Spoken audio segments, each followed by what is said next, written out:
quand j'étais aux études à Louvain-la-Neuve, on a fondé avec plusieurs copains un groupe qui s'appelait Coïncidence. On a joué pendant 2-3 années. On a fait 2 disques chez Universal Music et on a pas mal tourné. Et puis, une fois que Coïncidence s'est arrêté, moi j'ai fondé avec 2 autres personnes le groupe Urban Trad, où on voulait vraiment rénover de la musique folk en lui donnant une touche beaucoup plus moderne. Et puis on a été surtout connus pour avoir fait l'Eurovision en 2003, et ça reste un très très bon souvenir. Et puis parallèlement à ça, moi à Louvain-la-Neuve, j'avais étudié la psychopédagogie, donc j'ai fait mes débuts professionnels dans l'éveil musical à Bruxelles. Et puis voilà, c'est là que j'ai commencé à composer des chansons pour enfants. Puis un jour, on s'est dit qu'il y avait peut-être moyen d'en faire un spectacle, et c'est là qu'on a commencé avec les Déménageurs.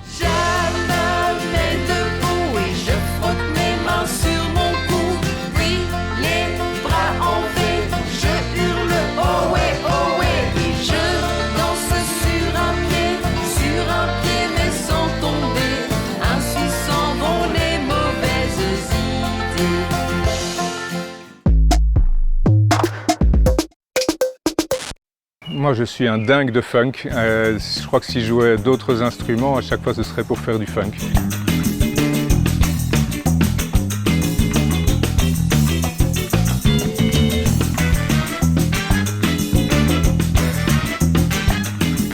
Vraiment c'est une musique qui me transporte parce que c'est pas trop rapide, mais chaque instrument participe à un groove qui fait qu'on n'a pas le choix de se bouger. D'ailleurs, on a fait un projet pour enfants qui s'appelle Adeline Plume et son orchestre, où là, c'était pour moi l'occasion justement de mettre ce rêve en musique. C'était un groupe pour enfants qui jouait de la musique funky. La gym, ça ne serait jamais fini. Et de 1 et de 2, on secoue les fesses comme on veut, les bras en l'air, genoux pliés.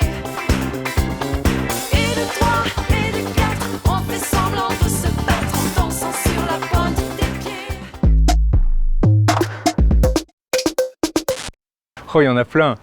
Je pense que si je devais choisir une, ce serait Le Seigneur des Anneaux, déjà parce qu'il y a beaucoup de musique à composer vu que ça dure 3 fois 3 heures. Mais ce qui est chouette, ce qui est intéressant, c'est que ce sont des musiques qui peuvent s'écouter seules. Et en plus, il y a un côté celtique, moyenâgeux qui m'aurait plu évidemment.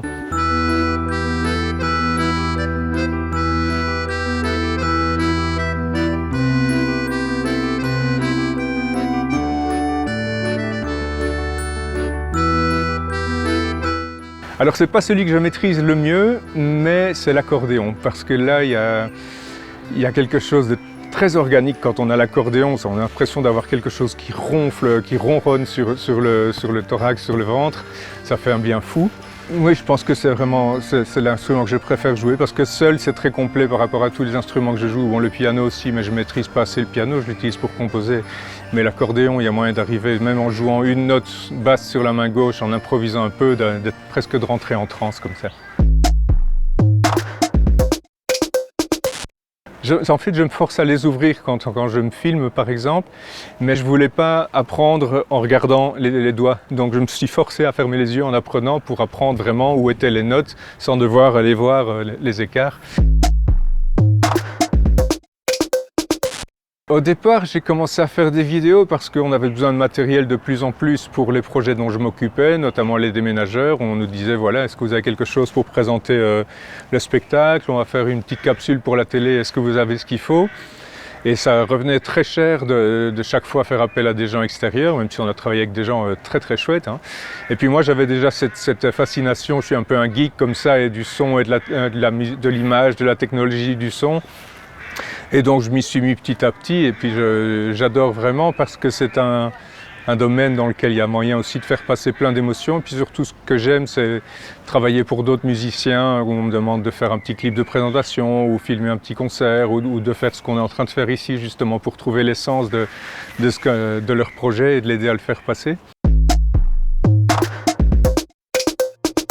On était avec Virginie, ma chérie, dans les Cévennes parce qu'on était en train de composer l'album Danse avec les gnous des Déménageurs, qui est celui où on chante toutes sortes de chansons sur les animaux. Et puis en revenant, j'ai parlé à Virginie de Marche en Famenne. J'avais un vague souvenir parce qu'on avait joué à la fois sur la place aux Foires, je pense, et au centre culturel, avec les Déménageurs les deux, si j'ai bon souvenir, au Urban Trad.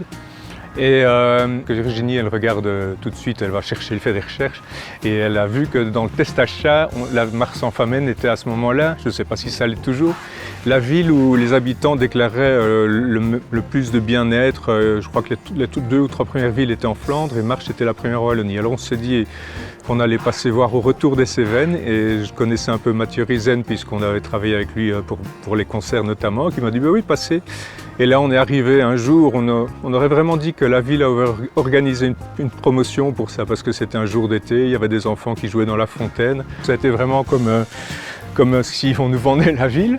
Et voilà, on est arrivé ici et on a vraiment eu un coup de cœur pour beaucoup de choses qui différencient très fort de Bruxelles. On sent un art de vivre et une courtoisie ici qu'on ne retrouvait pas dans les autres endroits où on a vécu. Et puis on trouve que c'est un chouette endroit pour que notre garçon grandisse. Il y en a une d'Urban Trad qui s'appelle Hedning Garden. C'est un mélange d'un nom de groupe suédois et de je ne sais plus quoi. C'est un morceau que j'ai composé surtout à la cornemuse avec du violon et qui est un peu hypnotique et qui est dans le style de la musique scandinave, qui est une musique pas très connue mais qui vaut la peine d'écouter comme ça avec des violons. Enfin, on sent vraiment toute l'âme des pays du Nord. Ça fait des millions d'années que j'éclaire la terre. Je suis un peu fatigué, alors laisse-moi faire une toute petite grasse matinée. Des déménageurs, il y a la grasse matinée. Je suis très fier de cette chanson parce que le texte, j'étais vraiment content d'avoir écrit ce texte. La musique pourrait être une musique pour une chanson pop et je crois que le public nous la demande souvent. Et une dernière, c'est dans le livre CD Léon Accordéon où j'ai écrit un rap que j'ai chanté moi-même à la toute fin en jouant le rôle du violon. Et là, je me suis vraiment fait plaisir en chantant à la fois le rap et en écrivant les paroles.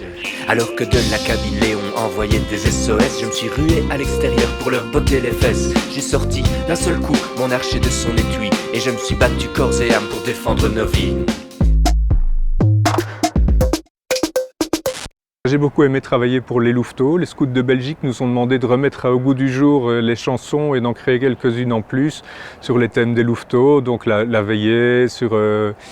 je n'ai plus tous les thèmes en tête, mais ils sont disponibles sur le site des scouts.be.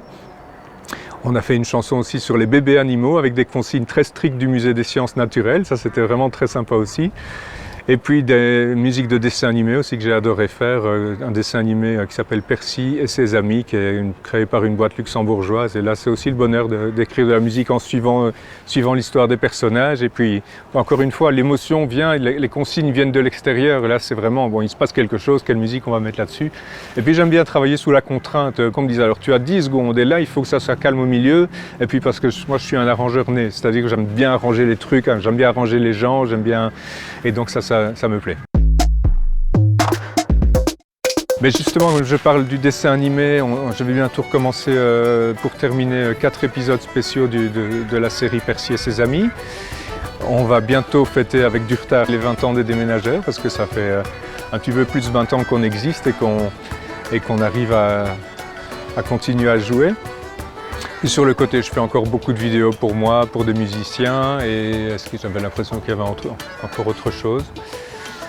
Oui, continuer à apprendre l'accordéon en fermant les yeux.